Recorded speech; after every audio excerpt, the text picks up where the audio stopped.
Hi, welcome to Literature with Rajeshwari Kalyanam. You are in my world of books. In today's edition, we shall be talking about Bloomsbury India's decision to withdraw the book Delhi Riots 2020, The Untold Story by three authors, Monica Arora, Sonali Chitalkar and Prerna Malhotra, and the pros and cons and the way Bloomsbury India has found itself in a situation where it has antagonized a major section, majority of the literature world from India. Bloomsbury India has already announced the book and it said that it will be releasing in September before things went wrong. It said that the book was based on reportage and author interviews and research by authors. However, when the virtual launch of the book was announced and people saw there were leaders like Kapil Mishra, the BJP leader, Vivek Agnihotri and Nupur Sharma, the journalist who were associated with the launch of the book, and a major section of the literature world and the academia were up in arms and said how could they have these people who were associated with anti-CAA protests and the ensuing riots be associated with the launch of the book. And also the book is said to be based on the one-sided version of the story which blamed a certain section for the riots, and this was something which was not going well with the literature world. When things were trending from bad to worse, Bloomsbury India did a U-turn and has announced that it will not be publishing the book, and that caused even more protests and a lot of criticism back and forth, and many authors like Sanjeev Sanyal blamed the Bloomsbury India and said it buckled under pressure and left-oriented bullying. What is Bloomsbury gotten into and how is it going to get out of it, and what is the future? What is this? Now that the entire literature world is divided into two, what do the authors and the publishing world have to say? We are speaking to Mr. Kingshuk Nag, former editor of Times of India, a senior journalist and an author of many important biographies that in the recent times, in 2018 to be more precise, he wrote a book on Mohan Bhagwat, the influencer in chief. That is what is the title of the book. Bloomsbury India has already announced the book and it said that it will be releasing in September before things went wrong. It said that the book was based on reportage and author interviews and research by authors Monica Arora, Sonali Chitalkar and Prerna Malhotra. However, when the virtual launch of the book was announced and people saw there were leaders like Kapil Mishra, the BJP leader, Vivek Agnihotri and Nupur Sharma, the journalist who were associated with the launch of the book, and a major section of the literature world and the academia were up in arms and said how could they have these people who were associated with anti-CAA protests and the ensuing riots be associated with the launch of the book.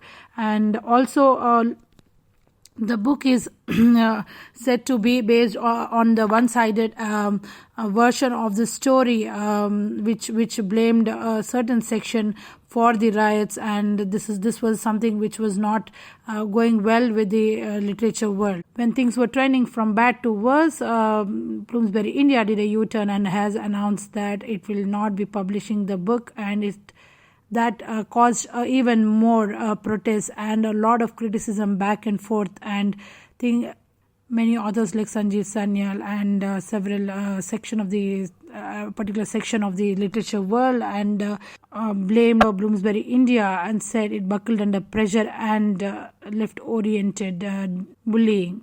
What is Bloomsbury gotten into and how is it going to get out of it, and what is the future? What is this? Now that the entire literature world is divided into two, what do the authors and the publishing world have to say?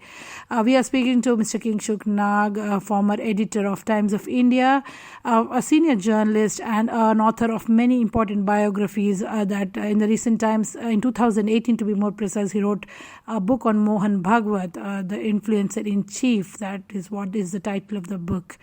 Mr. Nag, thank you so much for joining me on my podcast.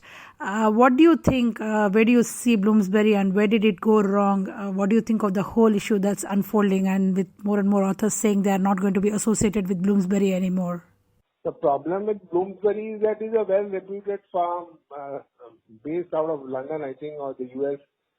But in India, they have not been able to get that publicity as many other companies, and therefore they are in a hurry to entrench themselves.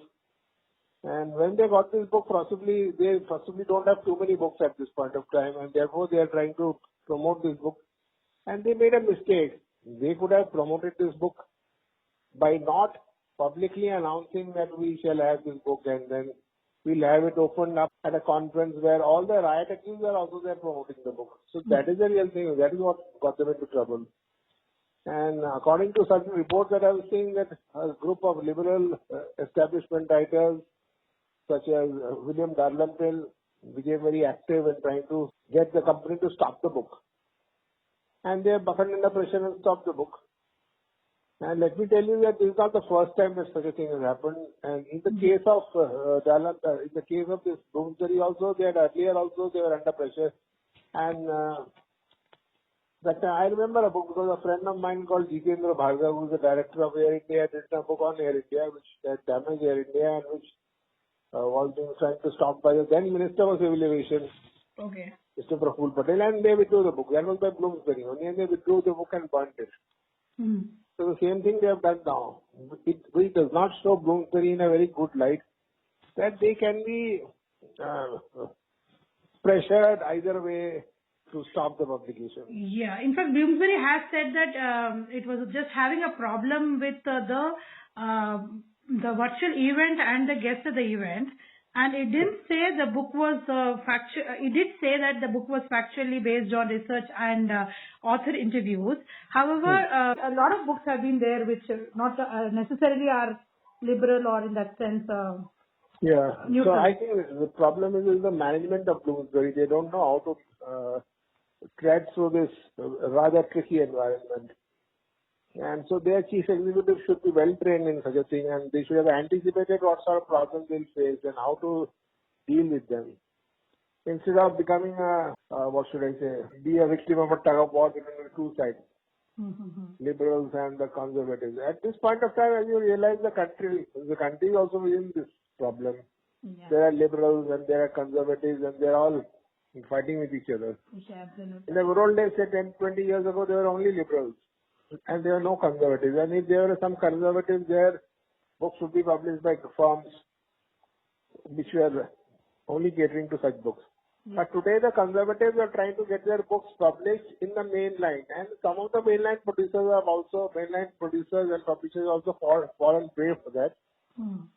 And in fact, if you remember, there was some controversy about a book which I think Penguin was also publishing about this by this lady, about some English lady or American lady. It's getting out of my mind.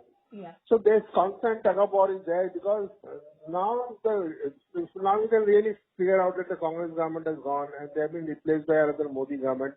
Yeah. The worldview of these two governments are totally different. But so the worldview of the worldview of the government is also not only does not manifest itself directly, but also through associated activities like newspaper, television, books, etc. But from this event, it seems like it has not made its dent into the world of literature. Do you agree, or what is your view of it? I could not get the question. Can you repeat it? I said, is it? What do you think about this allegation that the world of literature is left-oriented or dominated by left liberals? Well, I think they are dominated by left liberals because traditionally they were the educated people, and the educated people who knew English, they were part of this world and they had dominated this circle. And now the values of system changes, and the values are changing, traditions are changing. So the new guys are coming in. Some of them are conservative-minded. Yeah. Now the next big problem will be about Indian history also. Yeah. We have learned one lesson of Indian history, that history was like this. The Mughals had come, they were great. And now they'll try to change Indian history and say, no, you have to write a new story about the Indian medieval age. And the history they'll try to promote will be totally different. And they will want to oust Mughal history. So this is the beginning of a process. And this is going to continue for some more time. till either of two things happen. Either the Modi government falls, or if the Modi government doesn't fall, it becomes very strong, and then the other side becomes weaker. Yes. So this is a fight which is going to go on. But on Bloomsbury, I think you wanted to ask me something. Yeah, I said now Bloomsbury finds itself in a situation where it has gone into a contract. So how does it work for an author? Like for example, whichever author it is, whether they have written facts or whether they have written one-sided story, it's their book, their version, and Bloomsbury as a publishing house has agreed to publish it, and it has gone ahead. And now, how legally bound or unbound is it to be just withdrawing just like that? I mean, is the author not protected in the whole situation? In this case, the authors are very minor functionaries from what I can see, because none of the authors are some big persons. So in the contract it will be written that if I don't publish it within 3 years, then I'll withdraw. Such clauses will be there. But those clauses should not bother a publisher, because it's not that he has to pay a heavy charge for that, penalty for that. Because in a book publishing contract, I think the agreement is always loaded towards the publisher and not towards the author. So therefore, I don't think that's a big problem. The question is of the reputation of Bloomsbury. Whether some new authors will now want to go to Bloomsbury and publish their books with them. Yes. And that, I think, is a real danger. I think the collateral damage is the damage of the brand name of Bloomsbury. Anyway, Bloomsbury was very small. Slowly, it was creeping into the Indian scene. Yes. And now this has become such a big issue.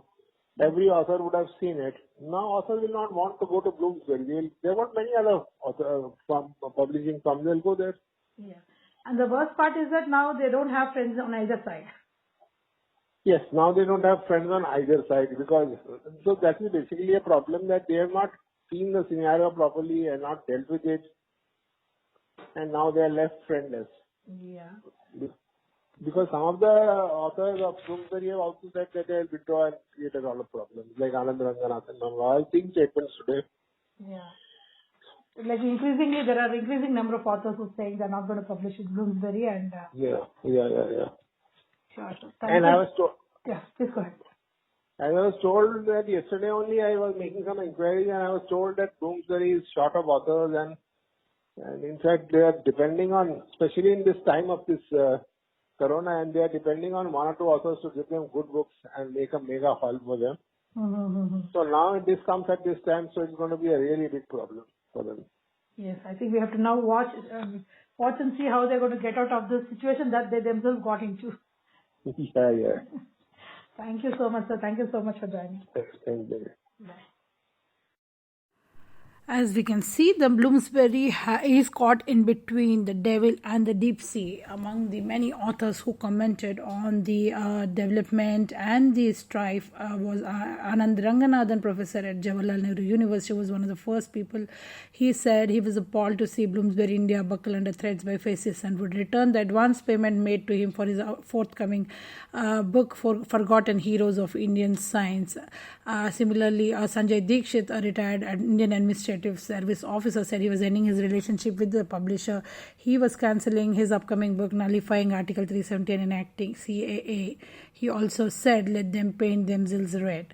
Sanjeev Sanyal, he stated that he will never publish another book with the Bloomsbury India. Meena Kandaswamy, writer poet, who also said earlier that the literary world must stand against this, also said that this is not about cancel culture, and this is about defending literature from fascism. This is about standing up against religious divide, hate speech, Islamophobia, and false history. Professor Nandini Sundar, representing the academic world, said she just refused to review a book for Bloomsbury academic if Bloomsbury publishes a book that is full of lies about Delhi's academics in full collusion with the Delhi RSS police's attempt to arrest and interrogate academics. They shouldn't expect any academic cooperation, she had announced on the Twitter. Meanwhile, the authors have submitted a legal notice to the Bloomsbury Publishing House, and they are ready to take a legal recourse in case their issue is not resolved. Surely Bloomsbury India is in deeper trouble, and stay tuned to Literature with Rajeshwari Kalyanam for more updates on books and lot of news from the world of books.